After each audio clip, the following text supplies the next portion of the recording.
Great ചെയ്തതും കുറച്ച് cabbage നീളത്തിലരിഞ്ഞത്, കറിവേപ്പില, ഒരു പച്ചമുളക്, 1 ടേബിൾ സ്പൂൺ ഇഞ്ചി വെളുത്തുള്ളി പേസ്റ്റ്, ഇത്ര എടുത്തിട്ടുണ്ട്. അപ്പൊ ഇത് വെച്ചിട്ടാണ് ഞാനൊരു വെറൈറ്റി സ്നാക്ക് തയ്യാറാക്കാൻ പോകുന്നത്. പിന്നെ നമുക്ക് വേണ്ടത് മീറ്റാണ്. മീറ്റ് ഞാൻ ഉപ്പ്, മഞ്ഞൾപ്പൊടി, കുരുമുളക് ചേർത്ത് വേവിച്ചെടുത്ത് വെച്ചിരിക്കുന്നതാണ്. ഒരു പാനിലേക്ക് 2 ടേബിൾ സ്പൂൺ ഓയിൽ ഒഴിച്ച ശേഷം ഓയിൽ ചൂടാകുമ്പോഴേക്കും നമുക്ക് ഈ എടുത്തു വെച്ചിരിക്കുന്ന ഇഞ്ചി, പച്ചമുളക്, കറിവേപ്പിലയൊക്കെ ഇട്ട് കൊടുക്കാം. അതോടൊപ്പം തന്നെ നമുക്ക് ഈ ഗ്രേറ്റ് ചെയ്ത് വെച്ചിരിക്കുന്ന ക്യാരറ്റും ക്യാബേജും കൂടി ചേർത്തിട്ട് നന്നായിട്ടൊന്ന് ഇളക്കി കൊടുക്കാം. അപ്പൊ ഇത് ഒരുപാട് വഴലേണ്ട ആവശ്യമൊന്നുമില്ല. അപ്പൊ ഇതിലേക്ക് നമുക്കിനി പാഴ്സ്ലി ലീഫ് ഞാൻ ഏകദേശം 1 ടീസ്പൂണോളം എടുക്കുന്നുണ്ട്. അപ്പൊ നമ്മളുടെ ആവശ്യത്തിന് എടുക്കുക. 1 ടേബിൾ സ്പൂണോളം ചില്ലി ഫ്ലേക്സും, 1 ടേബിൾ സ്പൂൺ ഗരം മസാലപ്പൊടി, 1 ടേബിൾ സ്പൂൺ കുരുമുളക് പൊടി, പാകത്തിനുള്ള ഉപ്പ്, ഇത്രയും ചേർത്തിട്ട് ഒന്ന് ഇളക്കി കൊടുക്കണം.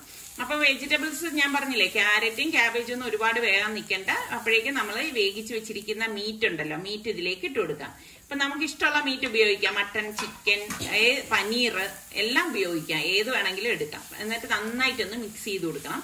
ഇത്രയേ ഉള്ളൂ. ഗ്യാസ് ഓഫ് ചെയ്തിട്ട് കുറച്ച് മല്ലിയിലോടി ഇട്ടിട്ട് നന്നായിട്ടൊന്ന് ഇളക്കിയെടുക്കാം. അപ്പൊ ഇതാണ് നമ്മളുടെ വെറൈറ്റി സ്നാക്കിന്റെ ഫില്ലിംഗ് എന്ന് പറയുന്നത്.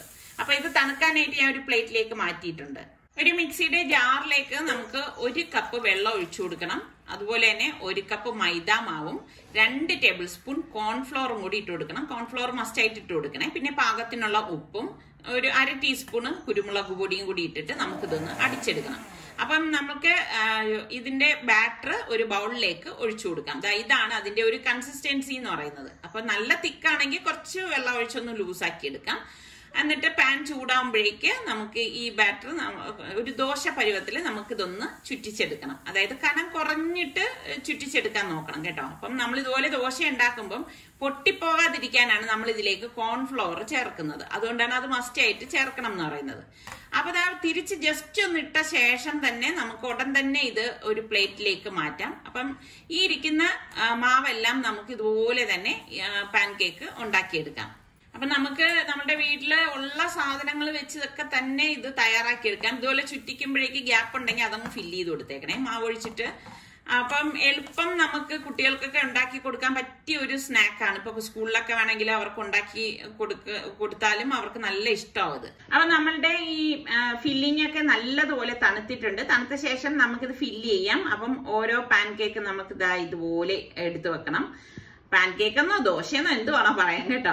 എന്നിട്ട് ഫില്ലിംഗ് വെച്ചിട്ട് നമുക്ക് ഈ 2 സൈഡും ഒന്ന് മടക്കി കൊടുക്കാം. മടക്കി കൊടുത്തിട്ട് നമ്മൾ ഇതൊന്ന് റോൾ ചെയ്ത് കൊടുക്കാം. റോൾ ചെയ്ത് കൊടുക്കുമ്പോഴേക്ക് അതിന്റെ എഡ്ജ് ഉണ്ടല്ലോ, എഡ്ജ് നമ്മൾ വേറെ ഒട്ടിക്കൊന്നും വേണ്ട, താനെ അങ്ങ് ഒട്ടിക്കോളും കേട്ടോ. അതാ കണ്ടോ, ഇതുപോലെ അങ്ങ് സ്റ്റിക്ക് ആയിരുന്നോളും. നമ്മളൊന്ന് പ്രസ് ചെയ്ത് കൊടുത്താൽ മതി.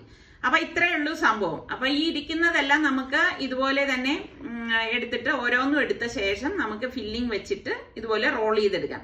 അപ്പൊ നമ്മൾ ആദ്യം ഇതുപോലെ എല്ലാ ദോശയും റെഡിയാക്കി വെച്ച ശേഷം നമ്മൾ ഇതുപോലെ ഫില്ല് ചെയ്യുന്നതായിരിക്കും എളുപ്പം കേട്ടോ. പിന്നെ എളുപ്പത്തിന് വേണ്ടിയിട്ട് കുട്ടികളുടെ അടുത്ത് പറഞ്ഞിട്ട് വേണമെങ്കിൽ നമുക്ക് ഇതുപോലെ അവരെ കൊണ്ട് റോൾ ചെയ്യിച്ചൊക്കെ എടുക്കാം. അപ്പോഴും എളുപ്പം തന്നെയാണ്.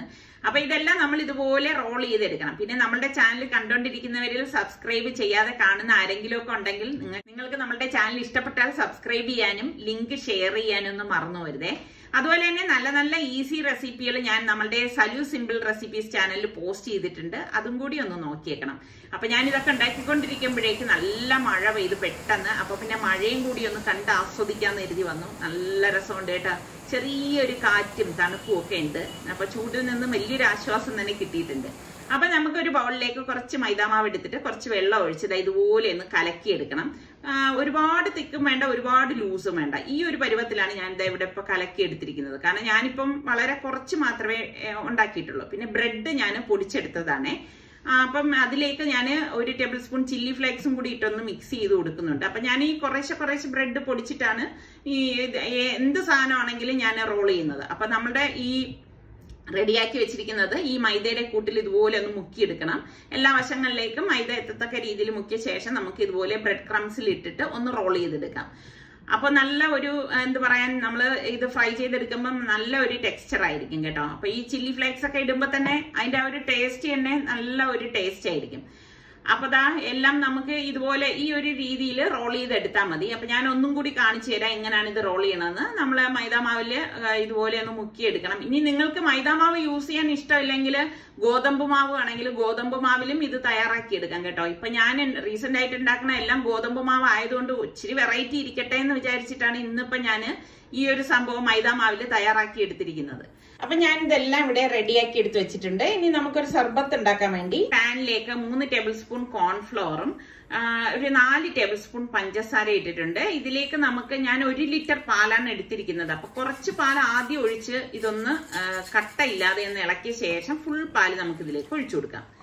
അപ്പൊ ഇനിയിപ്പോ ഈ ഇതിലുള്ള പാല് നല്ലതുപോലെ മിക്സ് ചെയ്തിട്ടുണ്ട്. പാൻ അടുപ്പത്തേക്ക് വെച്ചിട്ടുണ്ട്, ഗ്യാസ് ഓൺ ചെയ്തിട്ടുണ്ട്. ഇതിലേക്ക് ഞാൻ മാംഗോയുടെ സിറപ്പ് ഒരു 2 ഡ്രോപ്പ് ഒഴിച്ചു കൊടുക്കാണ് കേട്ടോ. അപ്പൊ ഇത് ഉണ്ടെങ്കിൽ നല്ലതാണ്, നല്ല ഒരു ഫ്ലേവർ നമുക്ക് കിട്ടും. അപ്പൊ ഇത് ഒഴിച്ച ശേഷം നല്ലതുപോലെ ഒന്ന് ഇളക്കി കൊടുക്കണം. അതായത് കട്ടയില്ലാതെ ഒന്ന് കുറുകി വരണം, ഒരുപാട് കുറുകണ്ട. അപ്പൊ 2 കൊട്ടുക്കണ മാങ്ങയാണ് ഞാൻ ഇവിടെ എടുത്തിട്ടുള്ളത്. അപ്പൊ ഇത് ഇവിടെ ഈ ഒരു പരുവത്തിൽ വേണം കുറുകിയെടുക്കാനുള്ളത്. ഇനി ഇത് നന്നായിട്ട് തണുപ്പിക്കാനായിട്ട് മാറ്റി വെക്കാം. അപ്പൊ പെട്ടെന്ന് തണുക്കാൻ വേണ്ടി ഞാൻ മറ്റൊരു പാനിലേക്ക് ഒഴിച്ചു വെക്കാണ്. അപ്പൊ ഇതാണ് അതിന്റെ ഒരു ടെക്സ്ചർ. അപ്പൊ മാങ്ങ ഞാൻ ഒരെണ്ണം കട്ട് ചെയ്തത് മിക്സിയുടെ ജാറിലേക്ക് ഇട്ടിട്ടുണ്ട്. എന്നിട്ട് നമുക്ക് ഇതൊന്ന് അടിച്ചെടുക്കണം. അപ്പൊ ഇത് നല്ലതുപോലെ അടിച്ചെടുത്തിട്ടുണ്ട്. കണ്ടോ, ഈ ഒരു രീതിയിൽ വേണം അടിച്ചെടുക്കാൻ. അപ്പൊ നമ്മളുടെ ഈ കസ്റ്റാർഡിന്റെ കൂട്ട് തണുത്തിട്ടുണ്ട്. അപ്പൊ തണുത്താൽ നമ്മൾ ഇതൊരു വിസ്ക് കൊണ്ട് നന്നായിട്ടൊന്ന് ഇളക്കി കൊടുക്കണം. ഇളക്കി കൊടുത്ത ശേഷം നമ്മൾ ഈ മിക്സിയിൽ അടിച്ചു വെച്ചിരിക്കുന്ന മാങ്ങ ഉണ്ടല്ലോ, അപ്പൊ ആ മാങ്ങ നമുക്ക് ഇതിലേക്ക് ഇട്ട് കൊടുക്കാം. അപ്പൊ കോട്ടുകുണ മാങ്ങയാകുമ്പോൾ നല്ല ടേസ്റ്റുമാണ്, നല്ല ഒരു കളറും കിട്ടും. അപ്പൊ നിങ്ങൾക്ക് ഇഷ്ടമുള്ള മാങ്ങ യൂസ് ചെയ്യാം കേട്ടോ, അതൊക്കെ ഓരോരുത്തരുടെ ചോയ്സ് ആണ്. പിന്നെ ഇതിലേക്ക് ഞാൻ നന്നാറി സിറപ്പ് ഒരു 1/4 കപ്പ് എടുത്തിട്ടുണ്ട്. അപ്പൊ ഇതിലേക്ക് ഞാൻ ഇനിയിപ്പം അധികമായിട്ട് പഞ്ചസാര ചേർക്കുന്നില്ല. അതുപോലെ തന്നെ കസ്കസ് കുതിർത്തതും നമുക്ക് ആവശ്യത്തിനുള്ളത് ഒഴിച്ചു കൊടുക്കാം. ഒഴിച്ചു കൊടുത്തിട്ട് നല്ലതുപോലെ ഒന്ന് മിക്സ് ചെയ്ത് കൊടുക്കണം. അപ്പൊ ഇതിപ്പോ കുറച്ച് തിക്കായിട്ടല്ലേ ഇരിക്കണത്. അപ്പൊ നമുക്ക് കുറച്ച് ലൂസാക്കിയാണ് ഇത് വേണ്ടത്. അപ്പൊ ഞാൻ ഇതിലേക്ക് വീണ്ടും ഏകദേശം 1 കപ്പ് പാൽ ഒഴിച്ചു കൊടുക്കുകയാണ്. പാൽ ഒഴിച്ചു കൊടുത്തിട്ട് നല്ലതുപോലെ ഒന്ന് ഇളക്കിയെടുക്കണം. അപ്പം ഇതിപ്പോ നല്ലതുപോലെ എല്ലാം ചേർത്തിട്ടൊന്ന് മിക്സ് ചെയ്ത് കൊടുത്ത ശേഷം ഞാൻ അവിടെ മാങ്ങ ചെറുതായിട്ട് അരിഞ്ഞെടുത്ത് വെച്ചിട്ടുണ്ട്. ആ മാങ്ങ ഫുള്ളായിട്ട് ഇതിലേക്ക് ഇട്ട് കൊടുക്കണം. ശരിക്കും മാംഗോ സർബത്ത് കുടിക്കുമ്പോൾ ആ ഒരു മാംഗോയുടെ ടേസ്റ്റ് വരണ്ടേ. പിന്നെ ഞാനിവിടെ ബദാം സ്ലിറ്റ് ചെയ്തത് കുറച്ച് എടുത്തിട്ടുണ്ട്, അതും കൂടി ഇട്ട് കൊടുക്കാം. ഇപ്പൊ നിങ്ങളുടെ ബദാം ഇല്ലാന്ന് എഴുതി വിഷമിക്കേണ്ട, കപ്പലണ്ടിയോ അണ്ടിപ്പരിപ്പോ ഏത് വേണോ ഇട്ട് കൊടുക്കാം. പിന്നെ ഞാനൊരു പച്ചമുളകും ചെറുതായിട്ട് അരിഞ്ഞിട്ട് ഇതുപോലെ ഇട്ട് കൊടുക്കുന്നുണ്ട്.